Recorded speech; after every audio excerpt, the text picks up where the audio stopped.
Welcome class. मेरा नाम भूपेंद्र है। आज हम बात करेंगे top 100 questions for SBI PO 2025 जो अभी कुछ ही दिनों में होने वाला है। तो मैं कोशिश करूंगा कि वो क्वेश्चंस लिए जाएं जिनकी संभावना सबसे ज़्यादा है आने की, या जिस पैटर्न के क्वेश्चंस पहले SBI ने पूछ चुका है। ठीक है, तो हम इसमें क्वेश्चंस के साथ साथ उनके आंसर और उनसे रिलेटेड कुछ इन्फॉर्मेशन, ये तीनों ही चीज़ें डिस्कस करेंगे।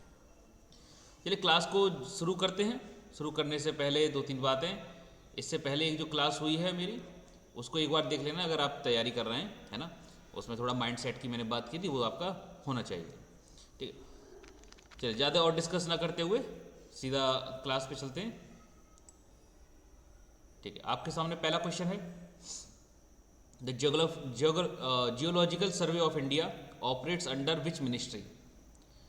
GSI किस मिनिस्ट्री के अंडर काम करता है, आपको इसका आंसर देना है। ठीक, देखने में ही सब चीज़ ठीक ही लगती है भाई। जियोलॉजिकल है तो फाइन अर्थ के साथ कर सकता है, माइंस के साथ कर सकता है, ये दोनों ज़्यादा संभावनाएं हमको मालूम पड़ रही हैं। ठीक है, आंसर देख लेते हैं इसका क्या है। जियोलॉजिकल सर्वे क्यों न्यूज़ में था, क्योंकि इसका 170th ईयर्स इसका अभी कंप्लीट हुआ है। ठीक है, तो 170 ईयर्स कंप्लीट हुआ है, न्यूज़ में आया है, इस वजह से ये क्वेश्चन बना है। कब इस्टेब्लिश हुआ था? 1851 में इस्टेब्लिश हुआ था बाई सर थॉमस ओल्डहैम के द्वारा। क्या करना है, क्यों किया था?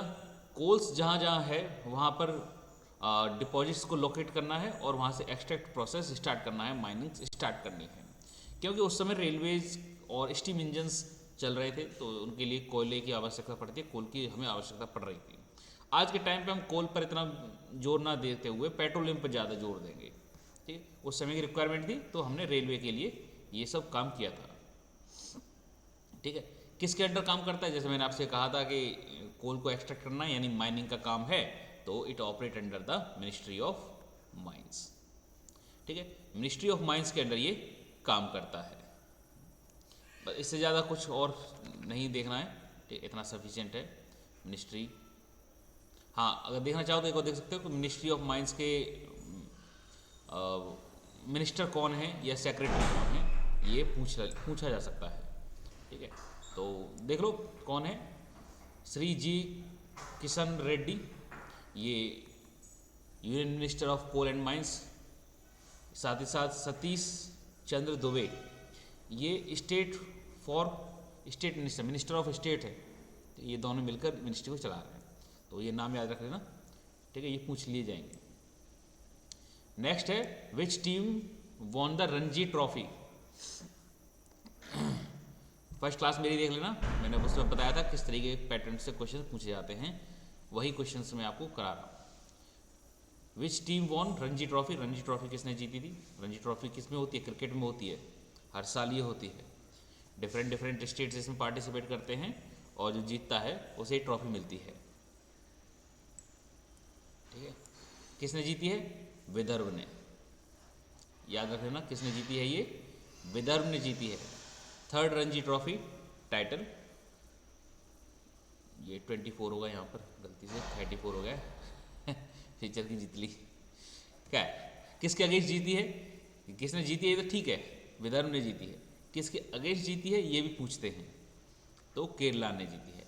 कहाँ पर स्टेडियम, कहाँ पर ये लास्ट मैच हुआ था, तो ये स्टेडियम भी पूछ लिया जाता है। ठीक है, तो विदर्भ क्रिकेट स्टेडियम नागपुर, वहाँ पर ये हुई थी, तो यहाँ पर ये जीती है, ध्यान रखना। हालांकि ये नहीं पूछेगा कि 2018-17 में और इसका प्रीवियस ईयर में किसने जीता था, लेकिन हाँ यहाँ पर ये पूछ लेंगे कि किसने जीती है, किसके अगेंस्ट जीती है, कौन सा स्टेडियम है। ठीक है, ये तीन बातें आपको याद रखनी है। नेक्स्ट क्वेश्चन है, what is the rank of India in the digital user spending as per the state of India's digital economy report. ठीक है, तो SID साइट्स की रिपोर्ट है। क्या है इसकी फुल फॉर्म याद रख लेना, state of India's digital economy. ठीक है, डिजिटल इकोनॉमी की रिपोर्ट्स आई है। क्या रिपोर्ट्स आई है? स्पेंडिंग को लेकर इंडिया कहाँ रैंक करता है। ठीक है, स्पेंडिंग को लेकर इंडिया कहाँ रैंक करता है, रिपोर्ट्स याद रखना हमारे इंस्टीट्यूट्स द्वारा रिलीज़ की जा रही हैं या इंटरनेशनल इंस्टीट्यूट्स द्वारा रिलीज़ की जा रही हैं। दोनों ही रिपोर्ट्स इंपॉर्टेंट हैं, खास करके इंडिया की रैंकिंग अगर पैसा खर्च हुआ है तो कितना पैसा खर्च हुआ है वो अमाउंट याद रखना है, ठीक है। और किसी कंट्री के लिए पूछी जाएगी, हाँ ये हो सकता है कि टॉप 3 में, टॉप 5 में, इतना तक डीप में अगर जाना चाहें तो इतना जा सकते हैं। State of India digital economy sides की रिपोर्ट है, क्या है। अच्छा, एक और चीज़ याद रखना, इस रिपोर्ट को प्रिपेयर कौन करता है, रिलीज कौन करता है, ये भी पूछ लेते हैं। याद रखना, Indian council for research and international economic relation, ICRIER, इनके द्वारा ये रिपोर्ट प्रिपेयर की जाती है और रिलीज की जाती है। कितनी है हमारी, 28th डिजिटल यूजर्स स्पेंडिंग है। डिजिटल यूजर्स आप ऐसे समझो जैसे हम ऑनलाइन ट्रांसफर करते हैं, ऑनलाइन ट्रांजेक्शन करते हैं, वो है, ठीक है। पर कैपिटा के हिसाब से ये कैलकुलेट की जाती है। बाकी आप ये करना चाहो तो, पढ़ना चाहो तो डिटेल में पढ़ लेना, हालांकि उसकी खास आवश्यकता है नहीं, लेकिन फिर भी दिल की तसल्ली के लिए इतना कर ही सकते हो, ठीक है। वो मैं डिटेल में नहीं जा रहा हूँ, फिलहाल इतना ही समझ लो कि 28th है हमारी रिपोर्ट। किसने रिपोर्ट प्रिपेयर की है, रिपोर्ट का नाम क्या है, रिपोर्ट का नाम किसने प्रिपेयर की है या कौन रिलीज करता है, ठीक है। और हमारी रैंकिंग क्या है।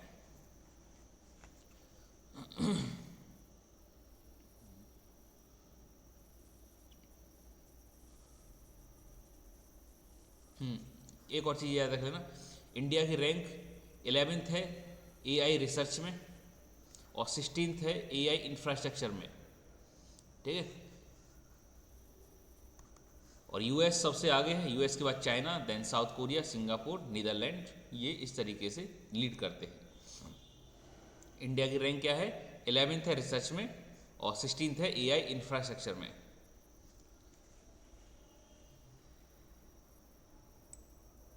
तो यहाँ पर आप आंसर अपने आप हो ही जाएगा वो, तो क्या है।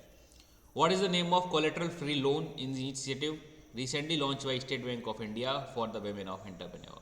क्योंकि आप SBI की तैयारी कर रहे हैं तो SBI द्वारा जो भी डेटा रिलीज किया जाता है, SBI बहुत सारे रिपोर्ट्स बनाता है, ध्यान रखना, ठीक है। रिपोर्ट्स बनाता है, साथ साथ डेटा रिलीज करता है, रैंकिंग करता है, और उसका जो पॉलिसीज़ हैं वो पॉलिसीज़ वाला भी एरिया डोमिनेट करता है, ठीक है। तो ये याद रख लेना, SBI का पेपर है तो SBI के बारे में जानना है, ठीक है। क्या बोला है, कोलेट्रल फ्री लोन। लोन, अच्छा कोलेट्रल क्या होता है, जैसे आप कोई लोन लेने जाते हैं तो उस लोन के अगेंस्ट आपको कुछ ना कुछ गिरवी रखना होता है, जिसके बेसिस पर आपको लोन दिया जाएगा। जो गिरवी रखा गया है उसे बोलते हैं कोलेट्रल, ठीक है। अब यहाँ पर कोशिश ये की जा रही है कि जो वेमेन्स हैं, जो वेमेन एंटरप्रेन्योर्स हैं, उन्हें उनके क्योंकि उनके पास ज़्यादा कुछ होता नहीं है, उनके नाम पर संपत्ति होती नहीं है ज़्यादा, और वो कुछ मैन्युफैक्चरिंग में जाना चाहती हैं, सर्विसेज में जाना चाहती हैं, कुछ अपना बिजनेस सेटअप करना चाहती हैं, ठीक है। तो उनको लोन कैसे प्रोवाइड किया जाए, तो कोलेट्रल फ्री लोन। हालांकि ऐसी सरकार ने और भी कई योजनाएं चला रखी हैं, जैसे उद्यमी योजना करके है प्रधानमंत्री, है ना, जिसमें शिशु लोन और मुद्रा लोन करके है ना। ऐसी कुछ योजना है जिनमें कोलेट्रल की ज़रूरत नहीं पड़ती है। ये जहाँ ना सरकार अलग स्कीम चलाती है, उनको कॉपरेट करने के लिए बैंक्स भी उसी हिसाब से स्कीम्स अपनी अपनी लॉन्च करती हैं। वो चला रही है, वो तो चल ही रही हैं, साथ साथ पैरेलल इनकी भी स्कीम्स चलती रहती हैं, ठीक है। तो कोलेट्रल फ्री लोन्स, क्या नाम रखा है इस इनिशिएटिव का कि जिसमें विमेंस को कोलेट्रल नहीं रखना पड़ेगा,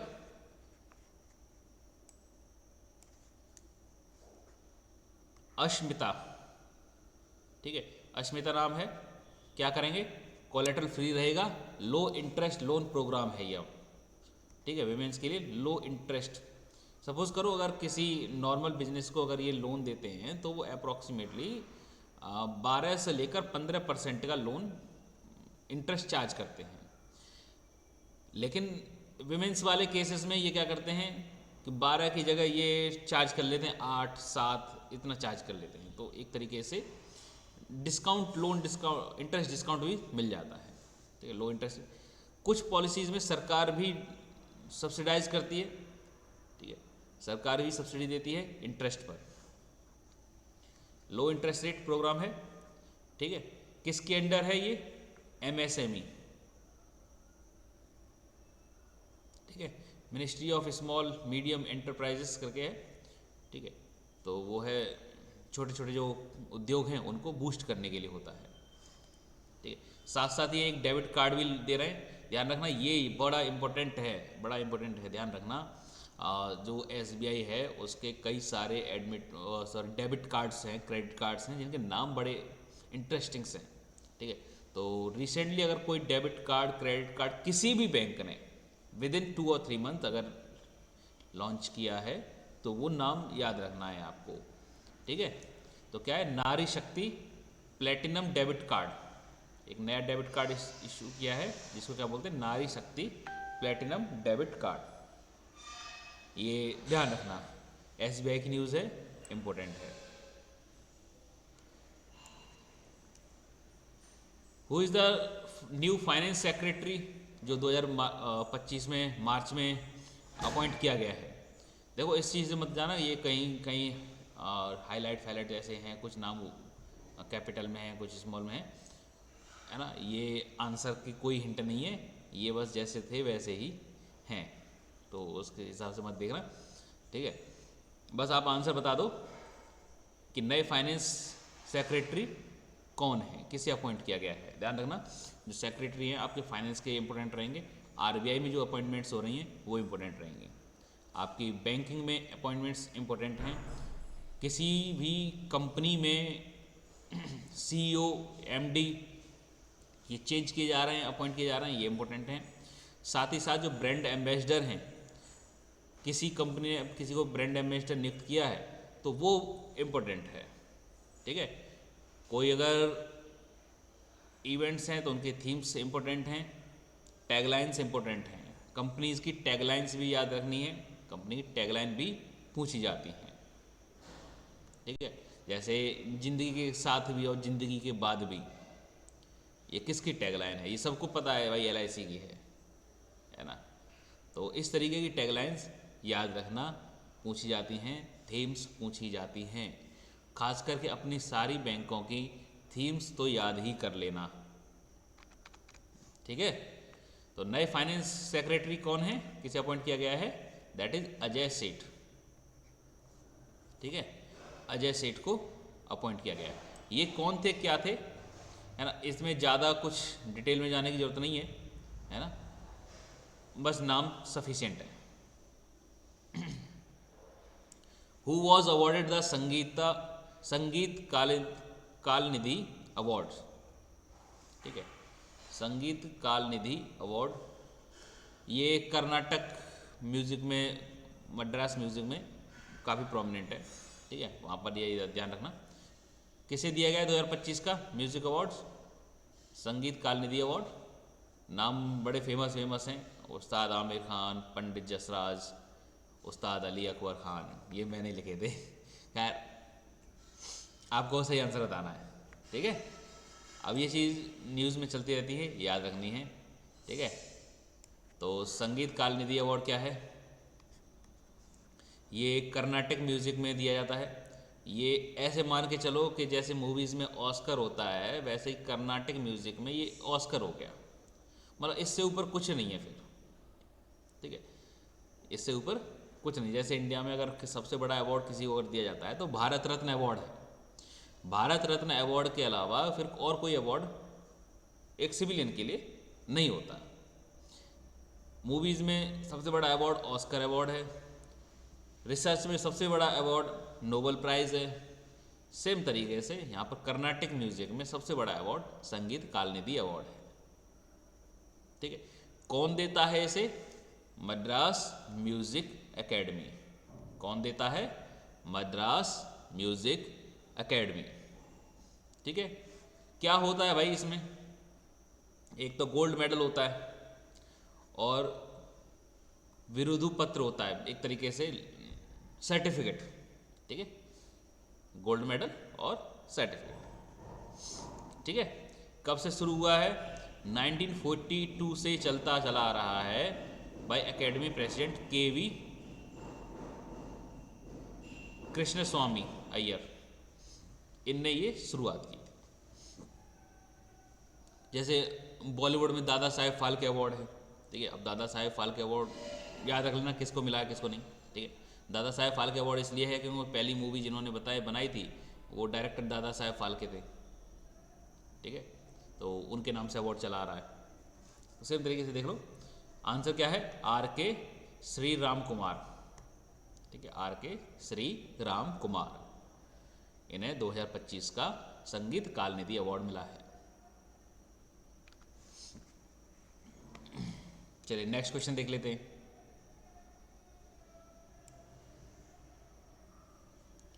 Who assumed charge as chairman and managing director of REC Limited, that is Rural Electrification Corporation Limited, Maharatna Central Public Enterprises under the administrative control of Ministry of Powers। आप एक चीज़ समझो, हमारी जो सरकार है उसने कई सारी कंपनीज को, एक उसकी खुद की कंपनी, सरकार की खुद की जो कंपनी हैं उन्हें कैटेगराइज कर रखा है। जैसे नवरत्न कंपनीज में रत्न, नवरत्न, देन महारत्न, जो बहुत बड़ी कंपनी है, बहुत इंपॉर्टेंट कंपनी है, उन्हें महारत्न की कैटेगरी में रख रहा है। जैसे BSNL है या ये है, तो ये सब महारत्न की कैटेगरी में है। तो ध्यान रखना, रत्न, नवरत्न और महारत्न। तो महारत्न कैटेगरी की एक हमारी कंपनी है जिसे हम बोलते हैं रूरल इलेक्ट्रिफिकेशन कॉरपोरेशन लिमिटेड, बनाई गई थी गाँव में बिजली पहुँचाने के लिए, ठीक है। इसके अभी CMD बनाए गए हैं, चेयरमैन एंड मैनेजिंग डायरेक्टर, दोनों ही पोस्ट एक ही व्यक्ति पर है, चेयरमैन एंड मैनेजिंग डायरेक्टर। किसके अंडर ये काम करती है, हमारी ये कंपनी है, किसके अंडर काम करती है, मिनिस्ट्री ऑफ पावर के अंडर। ध्यान रखना, किसके अंडर काम करती है, मिनिस्ट्री ऑफ पावर के अंदर ये काम करती है। फिर से ध्यान रखिए, कंपनी, ठीक है, कंपनी की कैटेगरी खास है तो कैटेगरी याद रखनी है, किसके अंडर काम करती है, क्योंकि सरकारी कंपनी है तो किसी न किसी विभाग के अंदर काम करेगी। किसे बनाया गया है chairman and managing director, that is Parminder Chopra, ठीक है।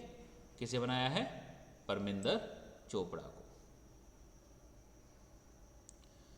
Who was elected as the bureau member of United World Wrestling Asia through election held during UWW general assembly, ठीक है। तो एक यूनाइटेड वर्ल्ड रेसलिंग है, UWW शॉर्ट में बोल देंगे, यूनाइटेड वर्ल्ड रेसलिंग एशिया की, जिसके अभी ब्यूरो मेंबर्स बनाए गए हैं, जी, ठीक है, इलेक्टेड किए गए हैं as a bureau member.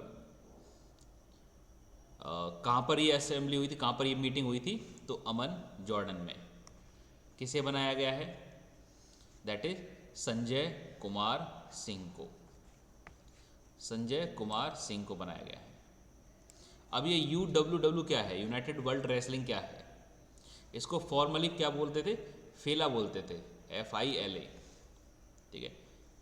International governing body है किसकी, रेसलिंग की, ठीक है, जो क्या करती है, इंटरनेशनल कॉम्पिटिशन्स को हेल्ड कराती है, वर्ल्ड चैंपियनशिप और ओलंपिक गेम्स में ये अहम भूमिका निभाती है, ठीक है, एक तरीके से मॉनिटर करती है, ठीक। काम क्या है, प्राइमरी फंक्शन है इसका govern and promote wrestling world wide, ठीक है, क्या करती है, govern and promote wrestling world wide, ठीक।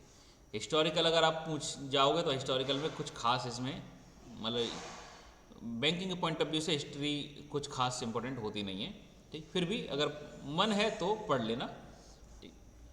इसका फॉर्मल नाम क्या है, फेला। आपसे ये भी पूछ सकते हैं कि रिसेंटली अभी संजय कुमार को ब्यूरो मेंबर बनाया गया है UWW का, तो UWW का फॉर्मल नेम क्या है, तो ये पूछा जा सकता है, इसकी संभावना है, ठीक है। तो फेला that is federation international de लैटिव एसोसी, कुछ फ्रेंच टाइप लग रहा है, ठीक है। 2014 तक यही चलता रहा है। नेक्स्ट देख लेते हैं, to reduce country reliance to reduce country's reliance on the import of gold in long run, the government of India announced the gold monetization scheme। 2015 में इसको अनाउंस किया गया था, which comprise 3 component based on the maturity period। what is the maturity periods for mid term government deposit, ठीक है। मोटा मोटी आप इतना समझ लो 2015 में सरकार ने कोई गोल्ड मोनेटाइजेशन स्कीम लेकर आए थे, जो अभी भी चल रही है। ठीक है, अब गोल्ड मोनेटाइजेशन स्कीम में क्या करेंगे, क्या है इसमें खास? देखो, आपने के पास सपोज करो गोल्ड है ना, और वो घर पे रखा हुआ है। अब उस गोल्ड पर कुछ आपको इंटरेस्ट तो मिल नहीं रहा, वो रखा ही है ना, कुछ आपको एक्स्ट्रा बेनिफिट तो हो नहीं रहे। तो सरकार ने ये बोला कि यार भाई घर पे क्यों रखे हो, ये हमारे पास लेकर आओ, ठीक है, हमारे पास रखो गिरवी, बदले में हम आप गिर मतलब हमारे पास डिपॉजिट कर दो, बदले में हम आपको इस पर इंटरेस्ट दे दिया करेंगे। अब आपने कहा सर घर पे लॉकर में रखा है, वैसा सरकार के पास रख देते हैं, एटलीस्ट इंटरेस्ट मिलेगा। ये होगा गोल्ड मोनेटाइजेशन स्कीम। आप कहोगे सर सरकार को क्या मिल जाएगा, जैसे हमारा अलमारी में रखा है वैसा हमारा सरकार के लॉकर में रखा हुआ है। तो देखो, सरकार बहुत चालू चीज़ है, वो इतनी आसानी से तुम्हारे समझ में नहीं आएगी। सरकार क्या करती है कि सरकार के पास जो गोल्ड है, उस गोल्ड के बेसिस पर बाहर से लोन ले लेती है। सपोज करो सरकार के पास अगर गोल्ड है,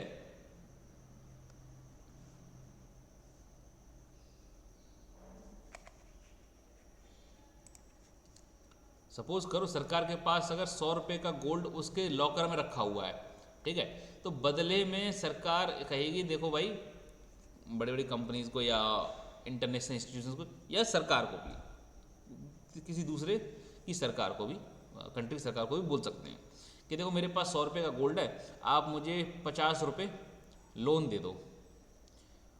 जो दूसरी कंट्री है वो दे ही देगी लोन कि भाई हाँ ठीक है, तुम्हारे पास 100 रुपये का गोल्ड है, तुम 50 रुपये का लोन ले रहे हो, इन केस अगर तुम डिफ़ॉल्ट करते हो तो एटलीस्ट 100 रुपये का गोल्ड तो हमें मिल ही जाएगा, वहाँ से हम रिकवर कर लेंगे। तो लोन मिलना आसान हो जाता है। तो आज जो गोल्ड है ये एज ए कोलेट्रल इस्तेमाल किया जाता है, ठीक है, ये गोल्ड क्या है, एज ए कोलेट्रल इस्तेमाल किया जाता है। तो सरकार तुमसे क्या कहेगी, सरकार बोलेगी भाई ऐसा है कि तुम अपना गोल्ड हमारे पास गिरवी रख दो, हमारे पास डिपॉजिट कर दो।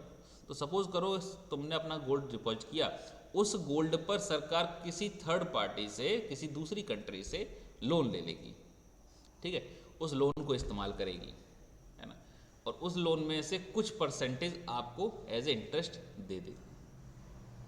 तो सरकार को लोन मिलना आसान हो जाएगा। बेसिकली सरकार अपने फ़ायदे के लिए तुमसे कह रही है, खैर कुछ नहीं, है ना। तो सरकार तो बहुत तेज होती ही है कि नहीं? ठीक है, इसको एक और नाम से जानते हैं, ठीक है, उसके कुछ नाम, प्रीवियस नाम भी हैं, जैसे gold deposit schemes and gold metal loan, इस तरीके के कुछ नाम पहले भी रहे हैं। गोल्ड मोनेटाइजेशन स्कीम 2015 में नाम इसको चेंज करके रीलॉन्च किया गया है एक तरीके से, ऐसा समझो, ठीक है। तो ओल्ड नाम रेयरली पूछे जाएंगे, कुछ खास इसमें, और ध्यान रखना हिस्टोरिकल पॉइंट ऑफ व्यू बहुत कम पूछे जाते हैं। अब ये कैसे काम करती है तो वो मैंने आपको समझा दिया है, पढ़ना चाहो तो पढ़ लेना, ठीक है। कुछ फीचर्स हैं गोल्ड मोनेटाइजेशन स्कीम के, कि ये है कि आपको एटलीस्ट 10 ग्राम गोल्ड तो रखना ही पड़ेगा। अब 10 ग्राम से भी क्या कम रखोगे सरकार के पास, है ना। मैक्सिमम की कोई लिमिट नहीं है, तो सरकार का पेट बहुत बड़ा है, जितना उसको दे दो उतना कम है, ठीक है। तो 3 टाइप्स का इसमें डिपॉजिट रहता है, शॉर्ट टर्म, मीडियम टर्म और लॉन्ग टर्म, ठीक है। Locking period short term, medium term and long term. Short term क्या हो जाएगा, 1 साल के लिए, विद इन 1 ईयर, 1 साल के बाद आप इससे निकाल सकते हो। मिड टर्म हो जाएगा आपका 3 साल के लिए, और लॉन्ग टर्म हो जाएगा आपका 5 साल के लिए, ठीक है। आप कौन सा गोल्ड रख सकते हो, जो भी आपके पास है, सरकार इसमें कोई ज़्यादा भेदभाव करती नहीं है, सरकार बहुत सही है, वो लेते समय कोई भेदभाव नहीं करेगी, ठीक है। तो ज्वेलरी है, कॉइन्स हैं, गोल्ड बार्स हैं, है ना। अब स्टोन्स का क्या ही करेगी वो बेचारी, और अदर मेटल्स तो नहीं लेगी, है ना। बाकी जो भी आपके पास दे दो सरकार को, सरकार खुश है ना, जितना दे दो उतने में खुश है। नेक्स्ट क्वेश्चन है, the agriculture and processed food product export development authority, ध्यान रखना ना, ये अपेड़ा करके है, APDA, ठीक है। फुल फॉर्म और शॉर्ट फॉर्म से देख लेना, इनके पूछ लिए जाते हैं, ठीक है। Successfully export first consignment of GI tag Dalle chilli from Sikkim to which country. अच्छा ये समझ लो जीआई टैग से क्वेश्चंस बहुत ज़्यादा संभावना होती है आपके बैंकिंग में पूछने की, और इतनी लगभग संभावना होती है आपकी एसएससी में पूछने की या किसी और एग्जाम में। जीआई टैग सबका फेवरेट है, ठीक।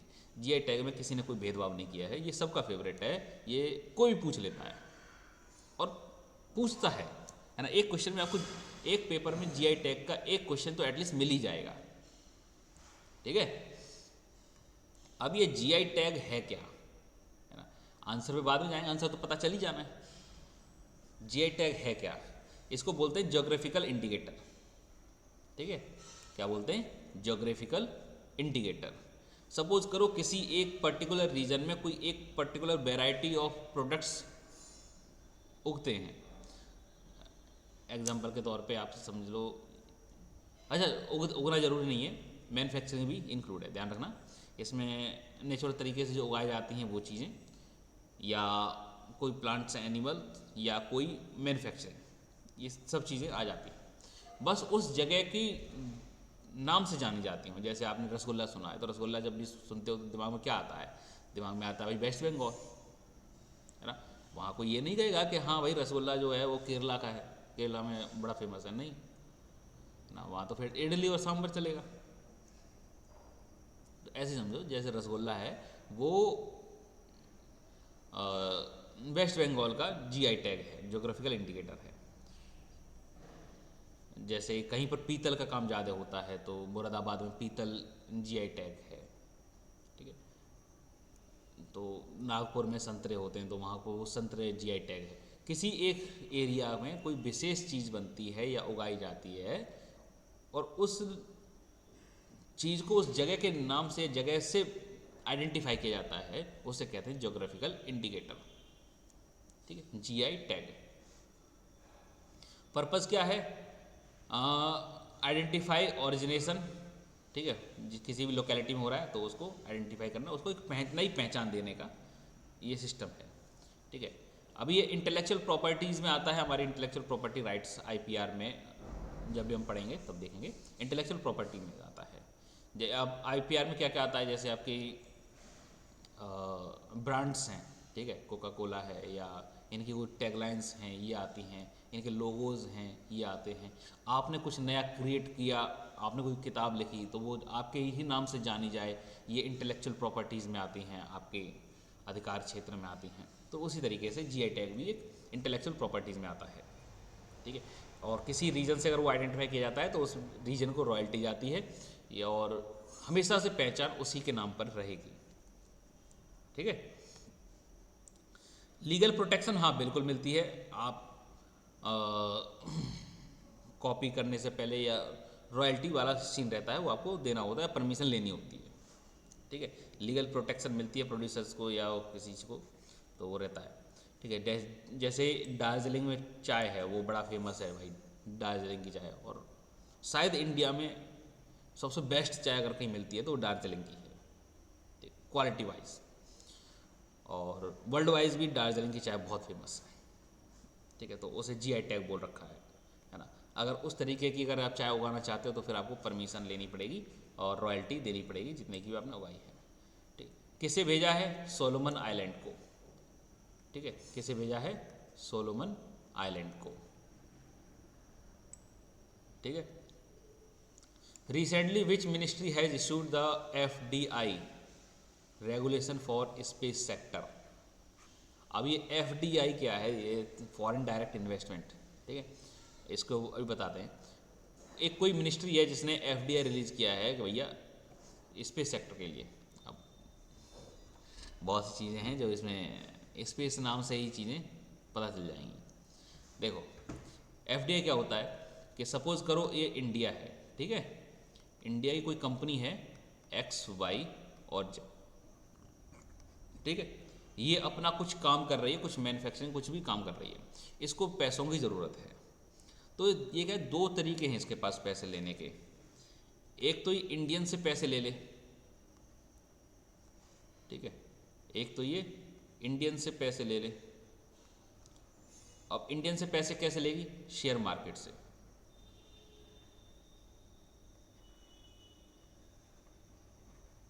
ठीक। दूसरा है किसी फॉरेन कंट्री से, फॉरेन कंपनी से, फॉरेन इन्वेस्टर से पैसे ले ले, जिसको हम बोलेंगे FDI.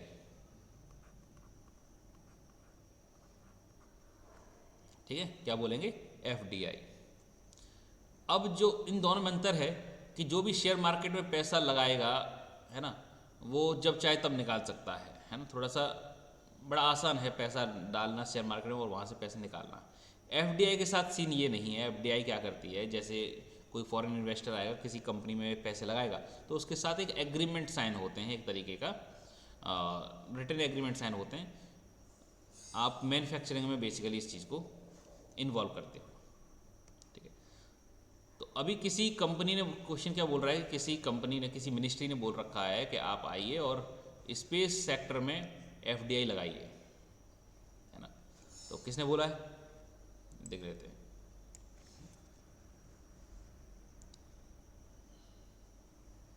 Ministry of finance. Ministry of finance ने अभी ये छूट दे रखी है कि आप एफडीआई स्पेस सेक्टर में लगा सकते हो। The foreign exchange management non debt instrument rule के इसको मॉडिफाई किया गया है। हालांकि ये इतना डिटेल में रूल्स आपसे पूछेगा नहीं, ना ही अमेंडमेंट पूछेगा। एक्सचेंज मैनेजमेंट 2019 के, है ना, इसको भी इसको मॉडिफाई किया गया है। हाँ, ये पूछ सकता है FEMA under the foreign exchange management act. ठीक है, फेमा याद रखना, फॉरेन एक्सचेंज मैनेजमेंट एक्ट। बाहर का जो भी पैसा आएगा किस तरीके से आएगा, क्या रूल्स एंड रेगुलेशंस रहेंगे, क्या गाइडलाइंस रहेंगी, किस तरीके से वो ऑपरेट होगा, वो सब चीज़ें हमने फेमा में लिख रखा है। फेमा एक तरीका एक्ट है। फेमा बैंकिंग में काफ़ी फेवरेट रहता है, ये पूछा जाता है। ठीक है, तो foreign exchange management act FEMA क्या करेगा, बाहर के पैसे को रेगुलेट करता है। ये एक्ट क्या करता है, बाहर के पैसे को रेगुलेट करता है, किस तरीके से आएगा और किस तरीके से पैसा जाएगा। ठीक है, तो इसको अमेंड किया गया है और 100% एफडीआई अलाउ कर दिया गया है। यानी कोई ज़रूरी नहीं है कि आपको इंडियन कंपनी के साथ ही मिलकर काम करना है, आप इंडिविजुअल भी काम कर सकते हो। ठीक है, इंडिपेंडेंट भी काम कर सकते हो।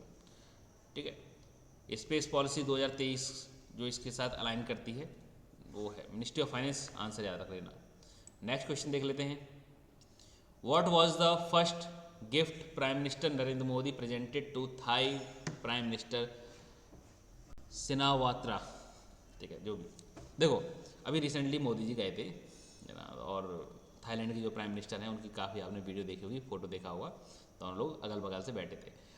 मैं तो एक मीम भी देख रहा था जिसमें मीम में पता नहीं क्यों ले आते हैं, है ना, वो इटली की प्राइम मिनिस्टर हैं, उनको ले आते हैं कि भैया क्या नाम, मेलोनी नाम है आई थिंक, हाँ।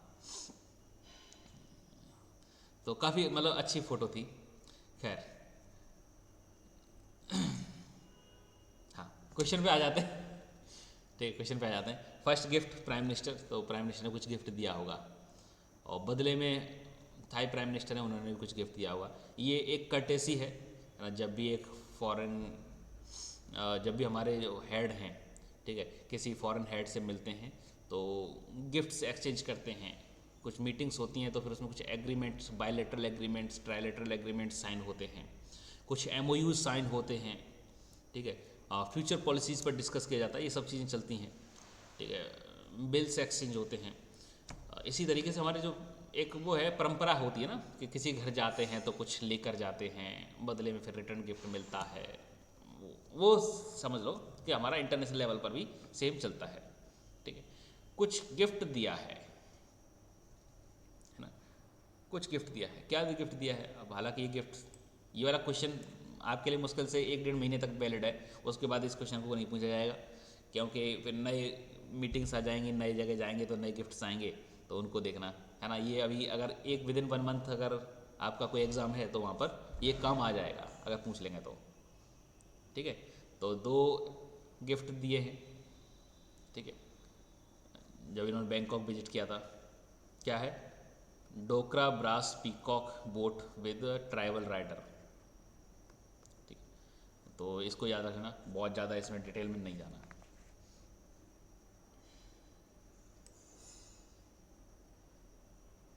ठीक है, पढ़ना चाहो तो पढ़ लेना, मैंने डिटेल डाल ही दी है। खैर, which prestigious awards did prime minister Narendra Modi receive from Sri Lanka? अभी श्रीलंका से भी कुछ इनको मिल गया है, अच्छा है, सरदार खुश हुआ है कि नहीं?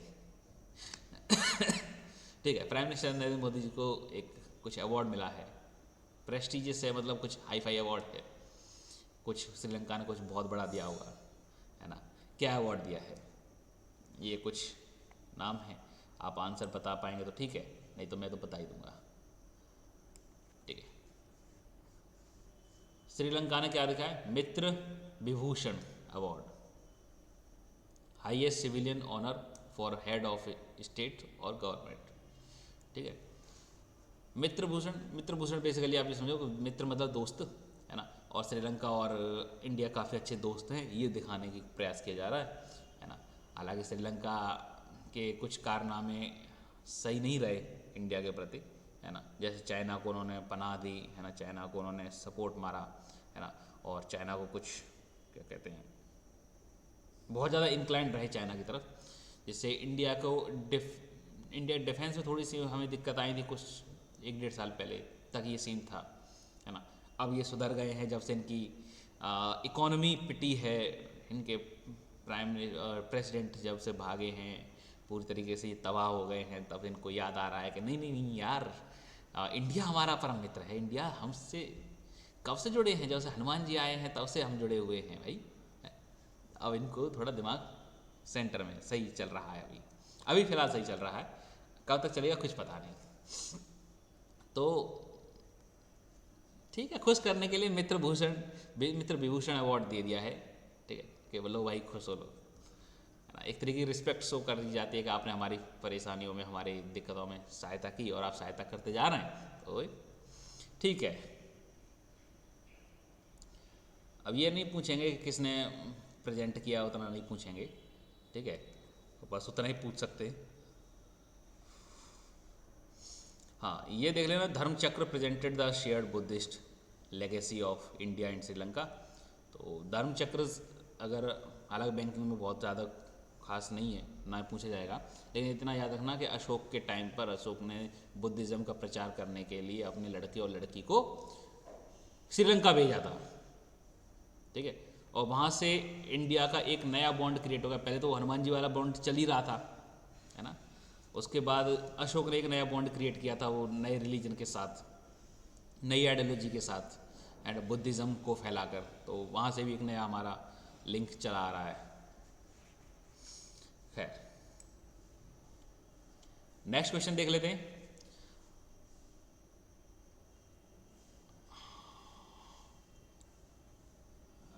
ये कहाँ की डिटेल डाल दी है? ठीक है, डिटेल पढ़ना चाहो तो पढ़ लेना। How much did China increase tariff on US goods? देखो, रिसेंटली आंसर तो मैं दिख ही गया है। ठीक है, रिसेंटली नए प्रेसिडेंट बने डोनाल्ड ट्रंप यूएस के, तो वो आते ही आते उनका एक दिमाग में वो फितूर चढ़ गया है कि भाई मैं इस कंट्री को एज ए कंट्री ट्रीट नहीं करूँगा, इसे एज ए कंपनी ट्रीट करूँगा, है ना? वो बिजनेसमैन आदमी, है ना? और बैकिंग भी एक बिजनेसमैन की, एलोन मस्क की। तो वो व्यक्ति क्या करने पर तुला हुआ है कि देखो, अगर मेरी जेब से 1 रुपया जा रहा है ना, तो क्यों जा रहा है, तो सामने वाला मुझे क्या दे रहा है। एक प्रॉपर बिजनेसमैन वाली मेंटेलिटी है कि अगर मेरी जेब से 1 रुपया जा रहा है तो सामने वाला मुझे दे क्या रहा है ना? तो उन्होंने समझा कि देखो यार, कंट्री है, कंट्री को कंपनी समझो, और हम अगर हमारा कोई प्रोडक्ट जाता है चाइना में, तो चाइना सपोज करो 20% टैरिफ लगाता है, टैरिफ मतलब टैक्स, ठीक है? तो 20% टैरिफ लगाता है, तो कहता है हम क्यों नहीं लगा रहे? अगर वो हमसे 20 रुपये ले रहा है, हम उससे क्या ले रहे हैं? साहब कुछ नहीं ले रहे। क्यों नहीं ले रहे? कि साहब वो तो गरीब कंट्री हैं और मैन्युफैक्चरिंग कंट्री हैं और वो कमज़ोर कंट्री हैं, है ना, इस वजह से हम नहीं लेते। तो डोनाल्ड ट्रंप ने कहा यार ये किस तरीके की बदतमीजी चल रही है, चाहे इंडिया को हम कुछ भेजते हैं तो इंडिया हम पर टैरिफ लगा देता है, हम इंडिया पे नहीं लगा रहे टैरिफ। क्यों नहीं लगाते? कि साहब इंडिया भी कमज़ोर है, उसको हम सपोर्ट कर रहे हैं, मदद कर रहे हैं। और भी कंट्रीज़ हैं जो डेवलपिंग हैं या अंडर डेवलप्ड कंट्रीज़ हैं, जहाँ से प्रोडक्ट आते हैं, ठीक है जी, ध्यान रखना, कमज़ोर के यहाँ से जब प्रोडक्ट जाएगा तो उस पर टैरिफ कम लगेगा, मजबूत के यहाँ से जब टैरिफ जाएगा तो कमज़ोर वाला टैरिफ ले सकता है, लेता है। ठीक है, तो डोनाल्ड ट्रंप ने कहा कि मैं नहीं मानता इन सब चीज़ों को, कमज़ोर और मजबूत वाली चीज़। ठीक है, अगर मेरे प्रोडक्ट पे टैरिफ लगेगा तो मैं तुम्हारे पर लगाऊंगा, अगर तुम मुझसे पैसे लोगे तो मैं तुमसे पैसे लूँगा। उसका सीधा बिजनेस वाला फंडा। तो उसने बोल दिया कि ठीक है भाई, यूएस ने पहले टैरिफ लगाने शुरू किए, धड़ाधड़ टैरिफ लगाए, बहुत अच्छी खासी मात्रा में टैरिफ लगाए कि अब हम भी लगाएंगे। चाइना ने कहा यार अब तो हमारा प्रोडक्ट महंगा हो जाएगा मार्केट में। इसको शॉर्ट में हम डिटेल में ऐसे समझ लो कि सपोज करो कि कोई चीज़ है चाइना की जो 10 रुपये की चीज़ मार्केट में बिकती थी अब तक।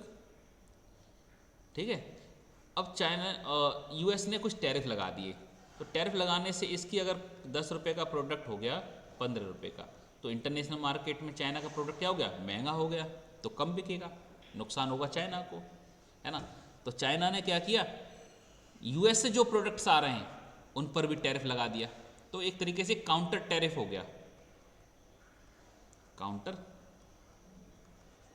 टैरिफ। इसको एक और नाम से जानते हैं हम, जैसे इसको एक और नाम से बोला जाता है रेसिप्रोकल टैरिफ।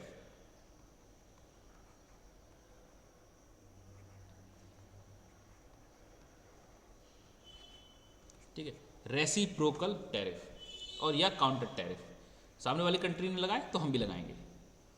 ठीक, अभी चाइना ने लगाए हैं, ध्यान रखना यूएस ने सिर्फ चाइना पे टैरिफ नहीं लगाए हैं, इंडिया पर भी, इंडिया पर 26% के टैरिफ लगाए हैं, है ना।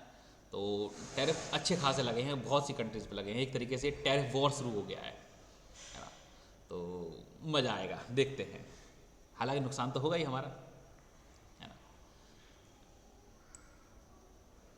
हाँ, तो कितना 34% का टैरिफ लगाया है। ठीक है, तो डोनाल्ड ट्रंप हैं, उनका ये पूरी करामात है ना। और चाइना ने अब कंप्लेंट फाइल कर दिया कि भैया WTO में, वर्ल्ड ट्रेड ऑर्गेनाइजेशन, ठीक है, वर्ल्ड ट्रेड ऑर्गेनाइजेशन में ये कंप्लेंट फाइल कर दिया। ध्यान रखना WTO के बारे में जान लेना, WTO के हेडक्वार्टर्स कहाँ हैं, काम क्या करता है, इसका पहले वाला नाम क्या था WTO का, ये थोड़ी सी डिटेल देख लेना, है ना। अभी सिर्फ क्वेश्चन डिस्कस कर रहे हैं तो डिटेल डिस्कस नहीं कर पाएंगे। ठीक, और ये 100% चांसेस हैं, जब ये टैरिफ लगने शुरू हो जाएंगे तो JP मॉर्गन एक इन्वेस्टमेंट बैंक है यूएस की, वो कह रही है कि साहब देखो अगर इस तरीके से टैरिफ लगते रहे ना तो 100% रिसेशन आएगा, है ना। अब ये रिसेशन क्या है, जब भी हमारी इकोनॉमी स्लो डाउन में जाती है, जब भी हमारी इकोनॉमी नेगेटिव फेज़ में जाती है, स्लो डाउन होता है, इसमें कोई ज़्यादा मैन्युफैक्चरिंग देखने को नहीं मिलती है, अनएम्प्लॉयमेंट बढ़ जाता है, उस कंडीशन को हम रिसेशन बोलते हैं, मोटा माटी इतना समझ लो। ठीक है, अगर ये होता है तो यूएस में रिसेशन आएगा, यूएस के साथ साथ जितनी लिंकिंग कंट्रीज़ हैं उससे, जितने भी उस यूएस से व्यापार करते हैं उन सब में रिसेशन आएगा। एक तरीके से ग्लोबल रिसेशन की तरफ हम जाने वाले हैं। ठीक है, एक तरीके से ग्लोबल रिसेशन आएगा और ये बड़ा ही दर्दनाक होता है किसी भी कंट्री के लिए। आपके पैसों की कोई वैल्यू नहीं रहेगी, कंपनियां शट डाउन्स हो जाएंगी, आपके जो सिटीजन्स हैं वो अनएम्प्लॉयड हो जाएंगे, बड़ी दर्दनाक समस्या रहती है। ठीक है, तो इनके जो टैरिफ वॉर के चक्कर में एक व्यक्ति ने पूरे वर्ल्ड को टेंशन दे रखी है, डोनाल्ड ट्रंप ने। चलिए खैर, आज की वीडियो में इतना ही रखेंगे। ठीक है, नेक्स्ट वीडियो में कोशिश करेंगे आगे और क्वेश्चंस किए जाएं। फिलहाल के लिए इतना ही, मिलते हैं नेक्स्ट वीडियो में।